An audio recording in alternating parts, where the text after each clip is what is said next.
check this out. It is the new XP Pen Artist 12 pen display, a cute little entry-level drawing tablet. This was provided to me by the folks over at XP Pen. However, this is not a sponsored video, so all of the opinions contained herein are my own. You know that feeling when someone makes you watch a movie or a show and you resist and you keep telling yourself, I'm not gonna like it. I know I'm not gonna like it. And then finally you get around to watching it and you're like, I really liked that. That's exactly how I felt about the Artist 12. In fact, I felt so good about it that I'm moving it to the top of my list of favorite 12, 13-inch drawing displays. Because of its size, I really wasn't taking it all that seriously. Hey, don't feel bad, little guy. The Artist 12 is a pen display. Basically, that means that it is a second monitor for your computer. You plug it into your Windows or Mac computer or laptop or whatever, and you can draw on it using the included pen. This is the smallest screen display of this kind I've personally ever drawn on. The screen is 11.6 inches, and like most other displays,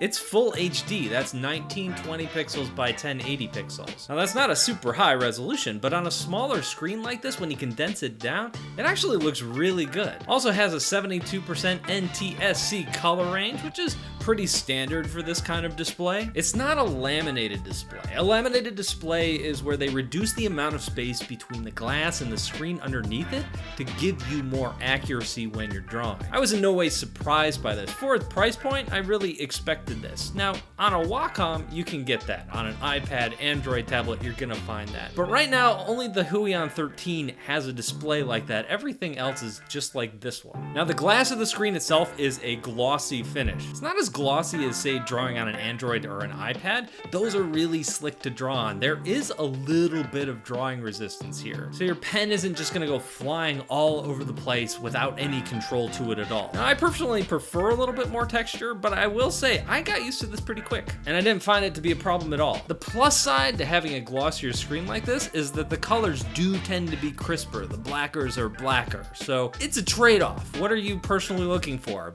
Better colors or a little bit more control? You are gonna see some parallax. That's where you can see some space between where your pen tip is and where the cursor appears on the screen. Again, that's pretty standard for displays in this kind of price range, and you get used to it. The display itself is pretty thin and light. It manages to fit in a good number of express keys along the side. And they're customizable. You can set them to different keyboard shortcuts. There's even a touch slider in the middle of those express keys. That too is customizable. There are preset settings for this. It's nice to have. Not every display has a little slide bar like this. I like to map my brush size to this so I can just swipe up and down to change sizes. Even though it's nice to have, I'm gonna nitpick a little because really that's what I do. It's not quite as sensitive as some of the other touchpads I've used. Swiping a lot changes my brush size just a little, or it just scrolls a little, or just zooms a little. I wish it was a little more sensitive. Also, the default mapping on the brushes at least is backwards. For example, swiping down I would expect to make my brushes smaller, but in this case it makes my brushes bigger. Usually it's the other way around, so it took some time to reverse that in my brain. What's that? You want me to tell them what's in the box? Well, first of all, you're gonna find the display itself.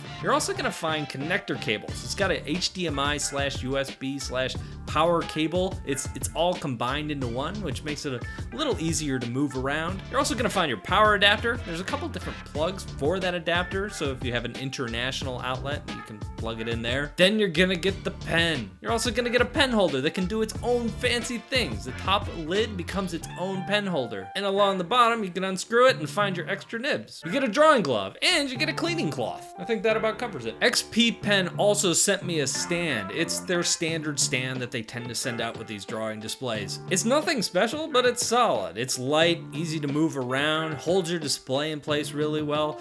It also doesn't come with the tablet itself. You have to buy it extra. I've also said this in other videos, but I'll say it again. It closes pretty fast, so watch your fingers. What you got there? Oh, the pen. We gotta talk about this little guy. Okay, short version on the pen. It is really good. The pen feels incredibly smooth. It's not uncommon for me to turn on a little bit of a stroke straightener when I'm drawing.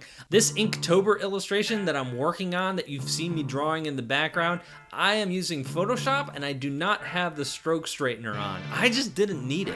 This is a battery-free pen. It has 8,192 levels of pressure sensitivity.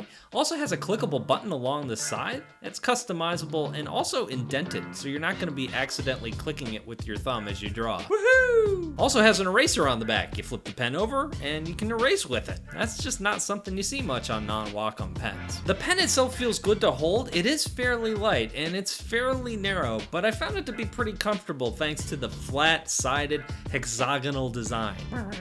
Yes, I googled the word hexagonal for this review. Let's go to the drawing test. Straight angled lines look good when drawn by hand. They look better when you draw them with a ruler. I did pick up a tiny bit of wave, but it's really one of the best pens I've seen. I've said this in other reviews, I'm gonna say it again until I die. This, for me, personally, is the #1 thing I look for because I do a lot of ink line work. So I want a crisp, clean line. I don't want jitter, I don't want waves. I want it to be nice, smooth at any angle, and this pen pulls that off. I also found that drawing really lightly with it produces a line. It's got a very good initial activation rate. It's holding pressure really well around curves, so I'm not finding that pressure curve blowing out anywhere along the line, and I'm not getting any kind of fish hooks in my line as I draw quickly. I use this mostly on a Mac, but I did install it on Windows to do a couple pen tests, and I was finding it performed about the same across operating systems. This drawing test is one that I do when I first start using a display because it tells me what settings I want to be fiddling with just to make it feel natural and good for me when I'm drawing. If the pressure blows out too fast, I start looking for the pressure curve in the settings. If I get some jitter or some wave, I look to use a program with some stroke straighteners in my drawing program to help me out. I did nothing here. As soon as I installed it, I drew my first line and I got excited because it felt so good. I think my favorite display size to draw on is the 15 to 16 inch size, and I was really surprised when I got used to this 12-inch form factor pretty quickly. It kind of reminded me of drawing on the iPad. I could pull it off my desk, set it on my lap. I did have to move the cord around a little bit, but it was long enough where I could do that. So what are the cons of a device like this? Like I said before, there is some parallax. That's the difference between where your pen tip is and where the cursor appears on your screen below it. Also, the slider on the side, like I said before, that could be more responsive. And the other thing would be is that some folks look for hot spots on their displays, places on the screen that just get kind of warm after using it for a while. This one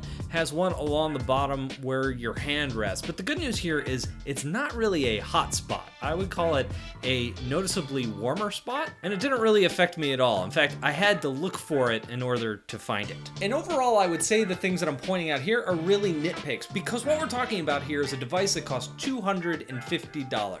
Whenever you reduce the price of the thing that you're looking for and you buy something cheaper, you're gonna be making some trade-offs. And I feel that the trade-offs you're making here are very, very small compared to the amount of value that you're gonna get and the kind of drawing quality you're going to get. So basically what I'm saying is a $250 device has no business being this good.